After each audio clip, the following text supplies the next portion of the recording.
इतिहास हमेशा किताबों में नहीं मिलता। कुछ रहस्य ऐसे होते हैं जो शब्दों में नहीं, पत्थरों में छिपा दिए जाते हैं। सदियां बीत जाती हैं, सभ्यताएं बदल जाती हैं, लेकिन वे पत्थर आज भी सवाल पूछते रहते हैं। भारत की पूर्वी तटरेखा पर ओडिशा की धरती में एक ऐसा ही सवाल आज भी खड़ा है। उसका नाम है कोणार्क। आज कोणार्क को हम एक खंडहर के रूप में जानते हैं, लेकिन कभी ये सूर्य का चलता हुआ रथ था। 13वीं सदी में जब दुनिया के ज्यादातर हिस्सों में समय को समझने के साधन भी अधूरे थे, तब भारत में पत्थरों से समय को मापा जा रहा था। कोणार्क सूर्य मंदिर सिर्फ पूजा का स्थान नहीं था, यह शक्ति का प्रतीक था, ज्ञान का प्रदर्शन था, और शायद भविष्य के लिए छोड़ा गया एक संदेश था। इस मंदिर का निर्माण कराया था गंग वंश के शक्तिशाली राजा नरसिंहदेव प्रथम ने। इतिहासकार कहते हैं ये मंदिर उनकी भक्ति से ज्यादा उनकी राजनीतिक और सांस्कृतिक शक्ति का घोषणा पत्र था। सूर्य देव का रथ, 7 घोड़े, 24 विशाल पहिए, हर घोड़ा समय के एक दिन का प्रतीक, हर पहिया समय के एक चक्र का संकेत। इन पहियों को अगर ध्यान से देखा जाए तो यह सिर्फ सजावट नहीं लगते। इनकी बनावट ऐसी है कि इन पर पड़ने वाली छाया दिन का सटीक समय बता सकती है। यह कोई किंवदंती नहीं है। आधुनिक वैज्ञानिक भी मानते हैं कि यह खगोल विज्ञान की असाधारण समझ का प्रमाण है। सूर्य की ऊंचाई, धरती का झुकाव, ऋतुओं का परिवर्तन, सब कुछ इस संरचना में गणितीय रूप से दर्ज है। सवाल ये नहीं है कि यह ज्ञान मौजूद था या नहीं। सवाल यह है, क्या यह ज्ञान सबके लिए था, या फिर कुछ रहस्य ऐसे थे जिन्हें छिपाकर रखना जरूरी समझा गया। कोणार्क की दीवारों पर उकेरी गई मूर्तियां आज भी लोगों को चौंकाती हैं। देवता, नर्तकियां, सामान्य जीवन और फिर कामुक दृश्य। कई लोग इन्हें देखकर असहज हो जाते हैं, लेकिन प्राचीन भारतीय दर्शन इसे जीवन का पूरा चक्र मानता है। जन्म से लेकर इच्छा तक, इच्छा से सृजन तक, और सृजन से मोक्ष तक। सूर्य जो जीवन देता है और समय के साथ हर चीज को समाप्त भी करता है। कोणार्क का गर्भगृह इस तरह निर्मित किया गया था कि उगते सूर्य की पहली किरण सीधे सूर्य देव की मूर्ति पर पड़े। आज वो मूर्ति वहां नहीं है। आज गर्भगृह अंधकार में है, लेकिन कभी यहां रोशनी ही पूजा थी। एक और सवाल जो सदियों से पूछा जा रहा है, कोणार्क को समुद्र के इतना पास क्यों बनाया गया? इतिहास में ऐसे यात्रियों का जिक्र मिलता है जो कहते हैं कि यह मंदिर मीलों दूर समुद्र से दिखाई देता था। यह किसी प्रकाश स्तंभ की तरह चमकता था। कुछ यात्रियों ने यह भी लिखा कि जैसे जैसे उनके जहाज कोणार्क के पास आते थे, उनकी दिशा बताने वाली सुइयां अजीब तरह से व्यवहार करने लगती थीं। क्या यह सिर्फ संयोग था, या फिर किसी ऐसी तकनीक का संकेत जिसे हम आज भी पूरी तरह नहीं समझ पाए हैं? यहीं से जन्म लेती है कोणार्क के सबसे बड़े रहस्य की कथा। कहा जाता है कि मंदिर के शिखर पर एक विशाल चुंबक लगाया गया था, इतना शक्तिशाली कि वो समुद्र में चल रहे जहाजों की दिशा को प्रभावित कर सकता था। आधिकारिक इतिहास इस दावे की पुष्टि नहीं करता, लेकिन सवाल फिर भी बचा रहता है। अगर ऐसा कुछ नहीं था तो फिर इतनी कहानियां क्यों? आज जो कोणार्क हम देखते हैं वो अधूरा है। कभी इसका शिखर 200 फीट से भी ऊंचा था, फिर एक समय आया जब यह संरचना टूट गई, या शायद तोड़ दी गई। इस मंदिर को खड़ा करने में हजारों शिल्पकार लगे थे, पत्थर तराशने वाले, गणितज्ञ, खगोलविद और ऐसे कारीगर जिनके नाम इतिहास ने कभी दर्ज नहीं किए। कहा जाता है कि यह निर्माण 12 वर्षों तक चला। 12 वर्ष, सूर्य के 12 रूप, एक बार फिर संयोग या कोई गहरी योजना? हर महान रचना की तरह कोणार्क की कहानी में भी एक अंधकार छिपा है। एक ऐसा अंधकार जो बलिदान की ओर इशारा करता है। एक ऐसी कथा जिसका नाम है धर्मपद। लेकिन ये कहानी अभी पूरी नहीं खुलती, क्योंकि कोणार्क अपने सारे रहस्य एक साथ नहीं बताता। यह सूर्य की तरह है, धीरे धीरे, किरण दर किरण। जो आपने अभी सुना वो सिर्फ शुरुआत है। अगले भाग में हम उस दुनिया में प्रवेश करेंगे जहां विज्ञान और रहस्य एक दूसरे में घुल जाते हैं, जहां पत्थर सवाल पूछते हैं और इतिहास जवाब देने से बचता है। यह कहानी अभी जारी है। कोणार्क का रहस्य अब और गहरा होने वाला है, क्योंकि अब तक जो आपने सुना वो इतिहास की सतह थी। अब हम उस परत को छुएंगे जहां विज्ञान, भय और शक्ति एक दूसरे में घुल जाते हैं। सदियों से एक सवाल इतिहास के दरवाजे पर दस्तक देता रहा है। अगर कोणार्क सिर्फ मंदिर था, तो फिर उससे जुड़ी इतनी असामान्य कहानियां क्यों हैं? क्यों दूर दूर से आए यात्रियों ने एक जैसी बातें लिखीं? क्यों समुद्र से गुजरने वाले जहाजों ने इस स्थान को साधारण नहीं माना? कुछ प्राचीन विवरणों में उल्लेख मिलता है कि कोणार्क सिर्फ दिखाई नहीं देता था, वो महसूस होता था। कहा जाता है जब जहाज इस तट के पास पहुंचते तो उनकी दिशा बताने वाली सुइयां अचानक विचलित हो जाती थीं। कप्तानों को लगता जैसे समुद्र ने अपनी दिशा बदल ली हो। आज के विज्ञान के अनुसार ऐसा तभी संभव है जब किसी स्थान पर अत्यंत शक्तिशाली चुंबकीय क्षेत्र मौजूद हो। यहीं से जन्म लेती है कोणार्क के सबसे विवादित सिद्धांत की, महाचुंबक की कथा। लोक कथाएं कहती हैं कि मंदिर के शिखर पर एक विशाल लौहचुंबक स्थापित था, इतना शक्तिशाली कि वो लोहे से बने वस्त्रों, औजारों, यहां तक कि जहाजों की धातु पर भी प्रभाव डाल सकता था। अगर ये सच था तो सवाल उठता है, 13वीं सदी में इतनी उन्नत तकनीक कैसे संभव थी? इसका उत्तर हमें भारत के प्राचीन ज्ञान परंपरा में मिलता है।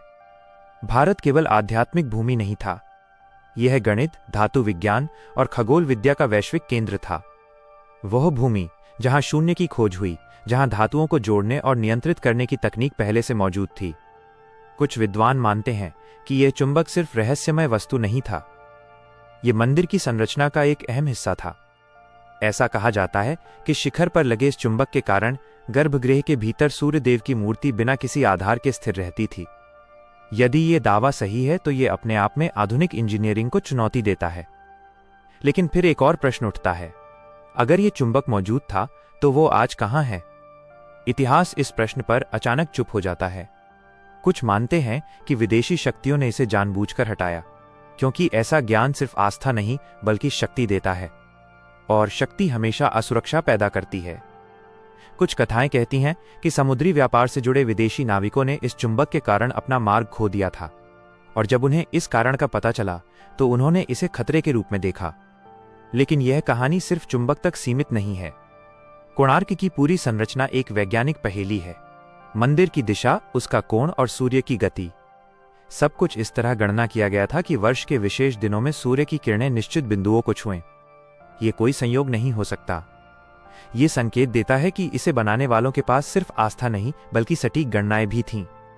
कुछ शोधकर्ता मानते हैं कि कोणार्क एक प्रकार का सौर वेधशाला भी था, जहां सूर्य की चाल से ऋतुओं, कृषि और समय की गणना की जाती थी। अगर ऐसा है तो यह मंदिर सिर्फ पूजा का स्थल नहीं, ज्ञान का केंद्र था, और यही बात इसे खतरनाक भी बनाती थी, क्योंकि इतिहास गवाह है, जहां ज्ञान केंद्र होते हैं वहां विनाश भी आता है। समय बीतता गया, राजवंश बदले, और कोणार्क धीरे धीरे राजनीतिक संरक्षण से वंचित होता चला गया। लेकिन मंदिर तब भी खड़ा था, पूरे वैभव के साथ। फिर एक ऐसा दौर आया जब बाहरी शक्तियां इस भूमि की ओर आकर्षित होने लगीं। कुछ व्यापार के लिए आए, कुछ सत्ता के लिए, और कुछ ज्ञान के लिए। इतिहास में यह स्पष्ट नहीं है कि कोणार्क का पतन एक ही घटना में हुआ या धीरे धीरे, लेकिन इतना तय है कि जब इसका शिखर गिरा तो सिर्फ पत्थर नहीं टूटे, एक व्यवस्था भी ढह गई। क्या यह प्राकृतिक था या फिर जानबूझकर किया गया? इस प्रश्न का उत्तर अगले रहस्य में छिपा है, एक ऐसा रहस्य जो विज्ञान से नहीं बल्कि बलिदान से जुड़ा है। क्योंकि कोणार्क की कहानी में जहां ज्ञान है वहीं कीमत भी है, और उस कीमत का नाम है धर्मपद। लेकिन उसकी कथा अब भी अधूरी है, क्योंकि उसका सच इतिहास के सबसे अंधेरे कोने में छिपा है।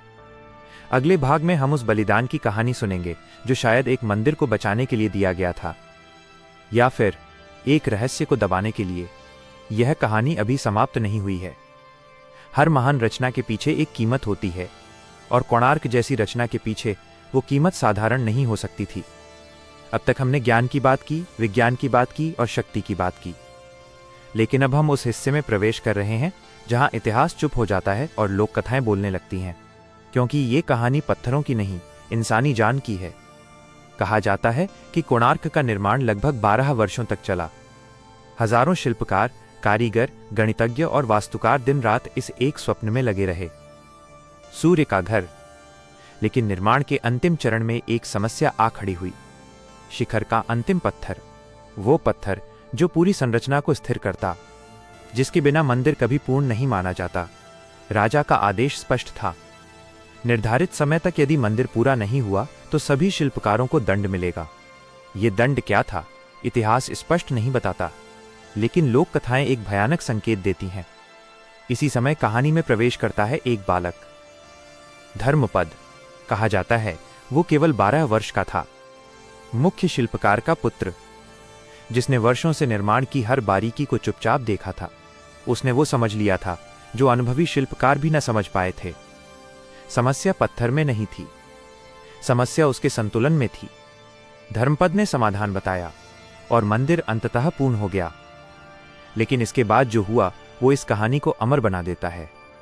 कहा जाता है कि राजा के दंड से शिल्पकारों को बचाने के लिए धर्मपद ने अपने प्राण त्याग दिए। कुछ कथाओं में कहा गया है उसने समुद्र में छलांग लगा दी, कुछ में कहा गया उसे बलिदान के रूप में समर्पित किया गया। इतिहास इन दावों की पुष्टि नहीं करता, लेकिन ये कथा आज भी जीवित है। क्यों? क्योंकि हर महान संरचना के साथ कोई न कोई बलिदान जुड़ा होता है। धर्मपद की कथा के साथ एक और कहानी भी जुड़ी है। कहा जाता है कि मंदिर पूर्ण होने के बाद सभी शिल्पकारों ने आत्महत्या कर ली ताकि वे इस ज्ञान को दूसरी जगह न दोहरा सकें। यह कथा भयावह है और शायद अतिरंजित भी, लेकिन यह सवाल आज भी खड़ा है, क्या सच में कोणार्क का ज्ञान इतना खतरनाक था, या फिर यह सिर्फ एक प्रतीकात्मक कहानी है जो हमें उस समय की मानसिकता समझाने के लिए रची गई? समय बीतता गया, राजवंश बदल गए और कोणार्क, जो कभी शक्ति का केंद्र था, धीरे धीरे अकेला पड़ गया। फिर इतिहास में एक और मोड़ आता है, विदेशी आक्रमण। कुछ इतिहासकार मानते हैं कि कोणार्क को सीधे आक्रमण में नष्ट नहीं किया गया, लेकिन यह भी सच है कि इसके पतन के समय बाहरी शक्तियां इस क्षेत्र में सक्रिय थीं। कुछ लोग कहते हैं कि मंदिर के शिखर को जानबूझकर गिराया गया, क्योंकि शिखर सिर्फ धार्मिक नहीं था, वो तकनीकी था, और तकनीक हमेशा डर पैदा करती है। जब शिखर गिरा तो मंदिर की आंतरिक संतुलन व्यवस्था टूट गई, गर्भगृह अंधकार में डूब गया और धीरे धीरे पूजा बंद हो गई। एक जीवित मंदिर खंडहर बन गया। लेकिन कहानी यहीं खत्म नहीं होती। कहा जाता है कि मंदिर के गिरते ही एक श्राप सक्रिय हो गया, ऐसा श्राप जिसके कारण कोणार्क कभी अपने पुराने वैभव में लौट नहीं सका। क्या यह सच है, या फिर यह बस मानव मन का तरीका है विनाश को समझने का? इतिहास इन प्रश्नों पर मौन है, लेकिन एक बात निश्चित है, कोणार्क का पतन सिर्फ पत्थरों का नहीं था, वो एक युग का अंत था। ज्ञान का केंद्र रेत में दब गया और उसके साथ दफन हो गए अनेक उत्तर। लेकिन सभी उत्तर पूरी तरह मिटे नहीं। कुछ सवाल आज भी जिंदा हैं, और वे सवाल हमें वर्तमान तक ले आते हैं।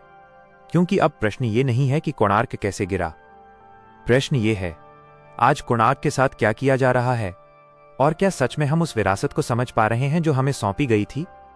इन सवालों के उत्तर अंतिम भाग में छिपे हैं, वहां जहां अतीत वर्तमान से टकराता है और जहां कोणार्क का अधूरा सच हमारा इंतजार कर रहा है। यह कहानी अब अपने अंतिम चरण में है। कोणार्क की कहानी अब वर्तमान में प्रवेश करती है, जहां सवाल बदल गए हैं लेकिन रहस्य अब भी जीवित हैं। आज हम कोणार्क को एक संरक्षित स्मारक के रूप में जानते हैं। भारतीय पुरातत्व सर्वेक्षण ASI इसकी देखरेख करता है। पर क्या संरक्षण समझ के बराबर होता है, या फिर कई बार संरक्षण भी चुप्पी का दूसरा नाम बन जाता है? आज मंदिर का गर्भगृह स्थायी रूप से बंद है, अंधकार में। आधिकारिक कारण दिया जाता है संरचनात्मक सुरक्षा, लेकिन सवाल फिर भी उठता है, क्या सिर्फ यही कारण है? क्यों कोणार्क के कई हिस्से आज भी शोध से दूर हैं? क्यों कुछ पत्थरों को ज्यों का त्यों छोड़ दिया गया जबकि कुछ को हटा दिया गया? इतिहास में दर्ज है कि ब्रिटिश काल में कोणार्क पर विशेष ध्यान दिया गया। कुछ पत्थर कोलकाता और अन्य स्थानों पर भेजे गए। कुछ दस्तावेजों का जिक्र मिलता है जो आज सार्वजनिक नहीं है। क्या यह सिर्फ संयोग है, या फिर एक पैटर्न? जब जब कोई सभ्यता अपने समय से आगे का ज्ञान रखती है, इतिहास अक्सर उसे अधूरा छोड़ देता है। कोणार्क भी शायद उसी श्रेणी में आता है। आज वैज्ञानिक, इतिहासकार और शोधकर्ता अलग अलग निष्कर्ष निकालते हैं। कुछ कहते हैं यह सिर्फ एक उत्कृष्ट मंदिर था, कुछ कहते हैं यह खगोल विज्ञान का केंद्र था, और कुछ मानते हैं यह वो तकनीक थी जिसे समय से पहले दफन कर दिया गया। सच क्या है? शायद इनमें से हर एक में थोड़ा थोड़ा सच है, लेकिन सबसे बड़ा प्रश्न अब भी अनुत्तरित है। अगर कोणार्क पूरी तरह सुरक्षित रहता, अगर उसका शिखर आज भी खड़ा होता, तो क्या हमारा विज्ञान का इतिहास कुछ और होता? क्या हम आज प्राचीन भारत को सिर्फ अतीत नहीं, भविष्य के रूप में भी देखते? कोणार्क हमें यही सिखाता है कि ज्ञान को सिर्फ याद नहीं रखा जाता, उसे समझा भी जाता है, और जब समझ अधूरी रह जाती है तो स्मारक खंडहर बन जाते हैं। आज भी जब सूर्य की किरणें कोणार्क के पत्थरों पर पड़ती हैं तो ऐसा लगता है जैसे समय एक पल के लिए रुक गया हो, जैसे वह पूछ रहा हो, क्या तुम अब भी मुझे समझने की कोशिश करोगे, या फिर इन पत्थरों को सिर्फ तस्वीरों तक सीमित कर दोगे? कोणार्क आज भी बोलता है, लेकिन उसकी भाषा धीमी है, गंभीर है और धैर्य मांगती है। ये कहानी किसी मंदिर की नहीं, यह कहानी है मानव सभ्यता की, उस सभ्यता की जो सूर्य को पूजती थी, समय को समझती थी और ज्ञान को आस्था के बराबर मानती थी। कोणार्क का अंत किसी शाप में नहीं, हमारी समझ में छिपा है, क्योंकि जब तक हम प्रश्न पूछते रहेंगे तब तक कोणार्क जीवित रहेगा। और शायद यही इसका सबसे बड़ा रहस्य है। यह कहानी यहां समाप्त होती है, लेकिन सवाल अब भी बाकी हैं। क्या आप